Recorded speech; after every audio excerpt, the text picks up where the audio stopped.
In today's video, I'm sharing 12 powerful rose meditations that will change your life.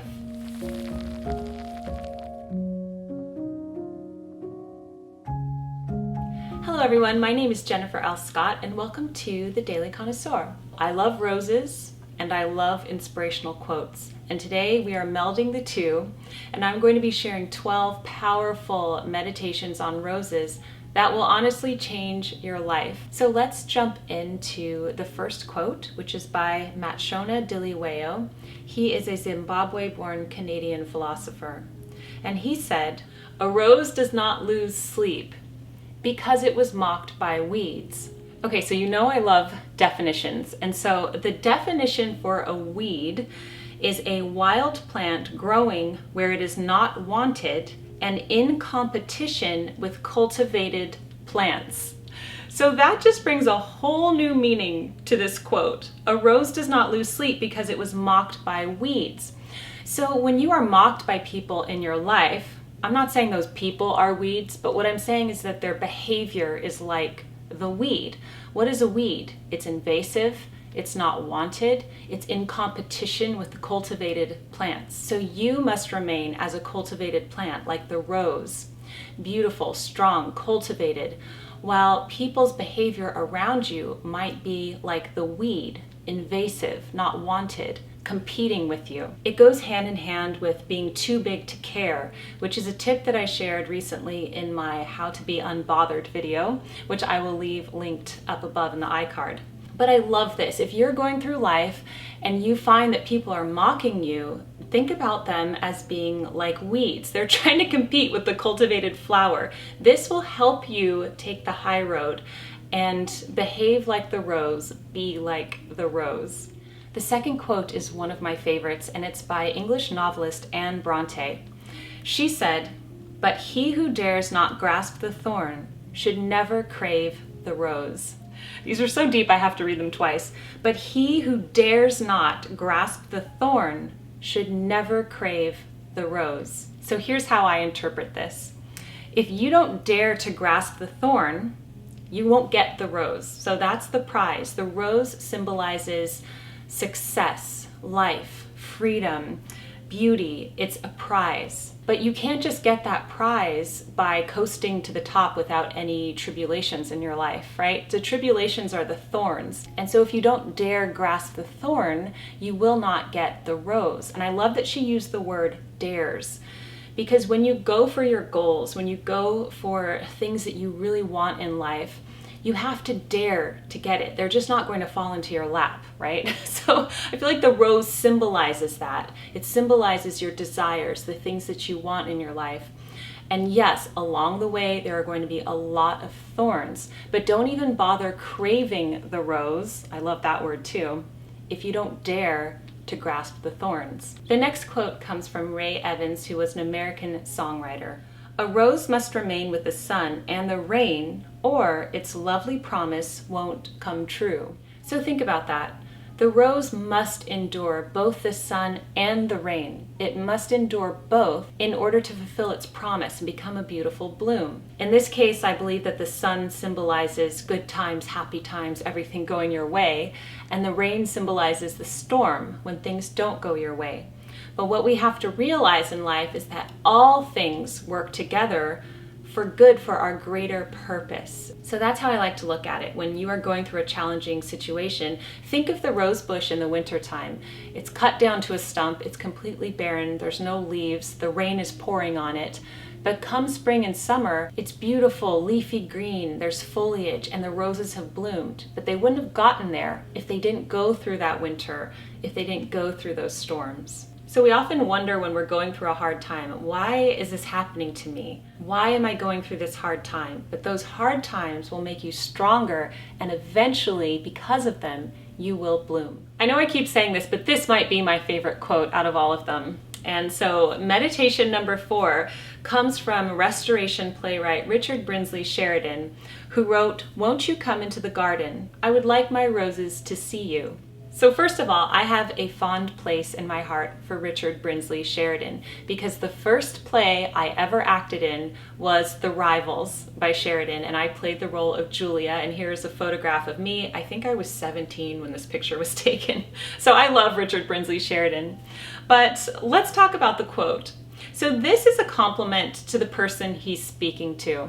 Normally we show off our roses to other people, but in this sense he's saying, I'm going to show you off to my roses. It personifies the roses. It gives them a consciousness, and it also compliments the person with which he's saying that. So think about it. What if somebody came to your house and you said, oh, I'd love to show you my rose garden. What are you doing there? You're showing off. You want this person to see how beautiful your roses are.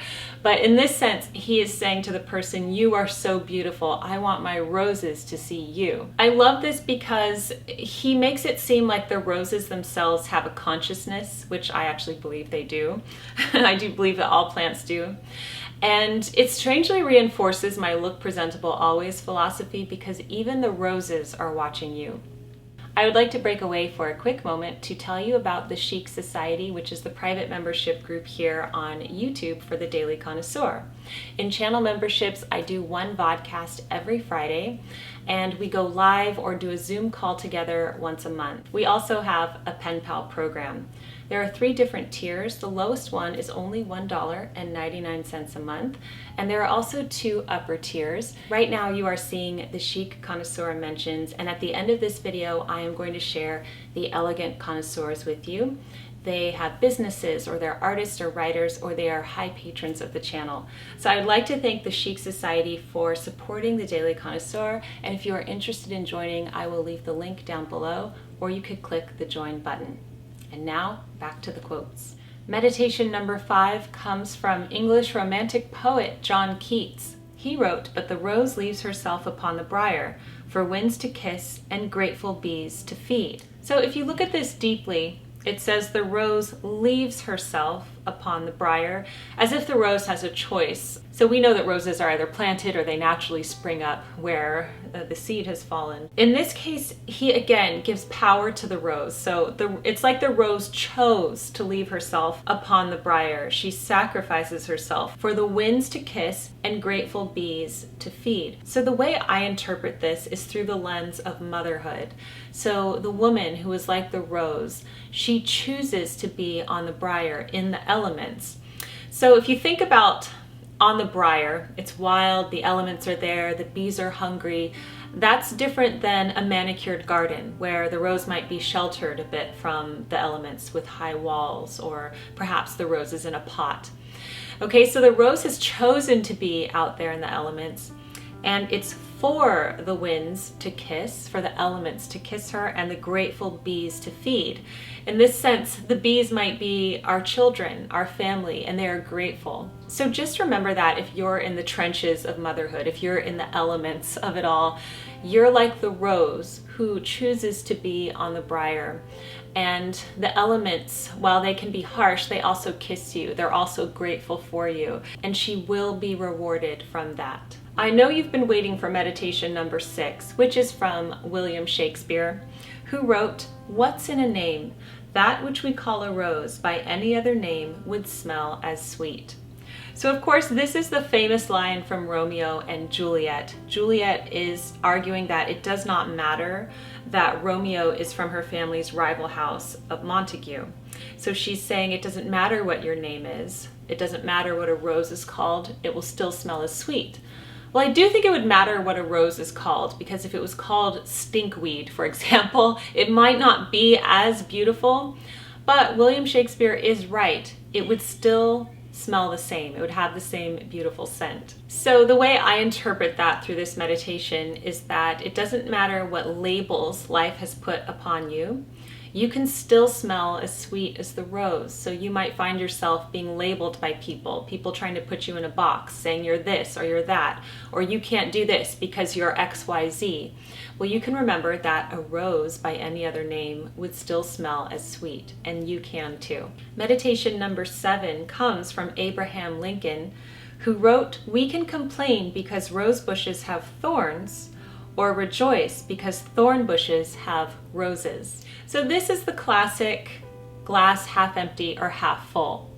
You have the choice to be someone who complains or someone who rejoices. It's really all about perspective, and that is found at the heart of this quote. You probably know someone in your life who complains all the time, is very negative, and so they're looking at it like, oh, this beautiful rose bush has thorns. Why does it have to have thorns? Or you might know somebody who's very positive, cheerful, they always rejoice in life. So instead they're thinking, wow, look, this bush of thorns has a beautiful bloom on it. They focus on the bloom, they focus on the good things in life. And that's something that we can all do on a daily basis. The next meditation is again from Matshona Diliweo, and he wrote, "A rose does not answer its enemies with words, but with beauty." His quotes are so profound that I really want to investigate his work further, which I will do. But let's analyze this quote for now. A rose does not answer its enemies with words, but with beauty. There's so many layers to this. Don't respond in hate to your enemies. Sometimes don't even respond with words. Don't respond at all. With beauty, I interpret that to mean show them beauty with your actions, that you don't even need to respond to them. It's like when the Bible says to love your enemies. That's something that's really hard for me, and I think it's probably hard for a lot of people. You want, when someone cuts you down or is rude or mean to you, you want to stoop to their level and be cruel and cutting right back. But we shouldn't do that. Look what the rose does. It doesn't answer its enemies with words, but by being beautiful, it rises above. Only true love and beauty and beautiful behavior can make you rise above your enemies. I interpret this to mean take the high road. And also, when someone does you wrong, don't necessarily respond to them in words. I think a lot of us can trip up, and when we're thrown off guard, we might say something hurtful to the other person or just speak without thinking. So remember that and be strong like the rose and only answer with your beauty. Meditation number 8 is deeply powerful, and it comes from author Paulo Coelho.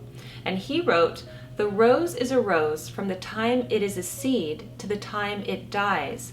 Within it, at all times, it contains its whole potential. It seems to be constantly in the process of change, yet at each state, at each moment, it is perfectly all right as it is." This beautifully profound quote shows that we are all in the process of transformation, and that whatever stage we are in is valid and important, and not only that, but necessary. Humans, we want to go straight to the blossoming rose, or we want to go straight to the butterfly. We don't want to be the caterpillar. We don't want to be in the cocoon. We just want the glory, the beauty, the success, all the good things without going through the trials, without experiencing those thorns, right? We just want to arrive there at success and enlightenment. But truly, every step of the way in your transformational process is necessary and important. So the rose is like that too. Going back to the analogy that we previously discussed of the rose in the wintertime, it's just a little stump with the rain falling on it. But that transformational process right there is important in order for the rose bush to grow, to have leaves, to have a bud, and ultimately a blooming flower. So just tell yourself that you are in the perfect place for where you need to be right now, just like the rose bush. Meditation number 10 comes from Ralph Waldo Emerson, and this goes hand in hand with Paulo Coelho's quote. And he wrote, "There is simply the rose. It is perfect in every moment of its existence." So this is the same thing that Paulo Coelho was talking about, that every moment of its existence is perfect. It is right where it needs to be. And how many times do we need to tell ourselves that right where you are right now is where you need to be? I can't tell you how many times I've looked back at my past when in the moment I thought, why is this happening to me? Why do I have to go through this? And now that I've been through that storm, I can look back and see, oh, now I see why I went through that. It was in order for this to happen, and this is so much greater. So I love those two quotes that go hand in hand. Meditation number 11 comes from an anonymous source, so nobody knows who said this, but whoever they were said, "When life throws thorns, hunt for roses." So this is another way to say when life hands you lemons, make lemonade, although I like this one better. When it throws thorns at you, hunt for roses. So I like this because, again, this is all about perspective and consciousness. So when thorns are thrown at you, that's a tongue twister, but when thorns are thrown at you, instead of saying, why are these thorns being thrown at me? Why is this happening? Why? Instead, look for the roses. If there's thorns, you know that there's roses nearby. So don't focus on the thorns. Just be like, okay, this is happening. Let me look for the roses, because what is the good in this situation? It's really the silver lining. And it's a wonderful way to look at your challenges. And the final meditation, meditation number 12, comes from English novelist George Eliot. That was her pen name. Her real name was Mary Ann Evans. And she wrote, "It will never rain roses. When we want to have more roses, we must plant more trees." It will never rain roses. Roses will never fall out of the sky. If you want roses, you have to plant them. And I like this because it propels us into action. If you want roses, you need to plant them. They're not just going to fall out of the sky into your lap. So you need to do the work. Think about what you want, what your dreams and your goals are. I always say to people, write them down. And then what are the action steps you have to take in order to achieve them? That action step in this sense is planting the rose bush, planting the tree. And once you plant the tree, you must remain patient and steadfast and water it. Make sure it has sunlight, take care of it, nurture it.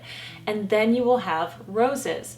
I noticed that the years when I fertilize my roses in our rose garden, they just absolutely explode with blooms come the spring. And the years when I don't fertilize them, we have pretty good showing, but not spectacular. So take care of your plans. Don't just expect things to fall out of the sky into your lap. You have to work for them. So let's say the thing that you want has to do with a particular career. You want a certain career. Let's say you want to write a book. Okay, the book isn't just going to fall into your lap. You obviously have to do the work to write it. So that's getting up every day, writing for an hour, studying about how you're going to publish it, or if you're going to get a literary agent, it's doing all those steps to get your book published. Or let's say you want to start a YouTube channel. Well, you're not going to wake up and have 1 million subscribers. I know that, painfully, unfortunately. You have to work at it. It's like the daily grind. You have to keep going. But enjoy that process. Let's say what you want is an amazing relationship with your children. Well, it's that nurturing, that watering that has to go on every day, the presence and being there and doing that work in order to nurture those relationships. So nothing falls into your lap. You do have to put in time, thought, consciousness, and effort for the things that you want. I hope that you found those rose meditations encouraging, and now I would like to give the Chic Society mentions to the elegant connoisseurs. Alan Watt, The 90-Day Novel with the LA Writers Lab. Bernadette M. Petrata with the Polite Society School of Etiquette. Jenny Williams from Carrot Top Paper Shop. Elaine Brisebois, Certified Nutritionist and Women's Weight Loss Coach. Emily McNeil, Fine Art. Ashley Buffa, Freedom Mom's Smart Kid Chore System. Guy Blaze, author of Love Like the French. Mrs. Hanover from the Not So Desperate Housewives blog. Indiana Davis from Willow Nook Seasonal Subscription Box. Carrie Van Hooser, author of 'Tis the Season for Poetry. Macondo Forever Woven Placemats. Mrs. Shockley from A Home for Elegance. Teresa Maples from Self-Care Routine Cards. Alan Scottish Shortbread. Sturm Brothers Custom Design and Fine Jewelry. And thank you to the following: Catherine Ray, Adelaide Beer, Gabrielle Julie DeBear, Janice Leitner, Jenny Candelaria, Jet Raleigh Heron, Gina K. Henry, Julie Coleman, Juliette Keeler-Lebin, Moonshadow Welsh Ponies, Linda Eckloff, Living in Loveliness by Carly Tom, and Marie Caudill. Thank you so much. If you are interested in joining channel memberships, I will leave the link down below, or you can click the join button. I hope you enjoyed today's video. I hope that it gave you a lot of encouragement. I would love to know what your favorite rose meditation was that we discussed today. Thank you so much for joining me today on the Daily Connoisseur. Keep calm and remain classy, and I will see you in my next video. Goodbye.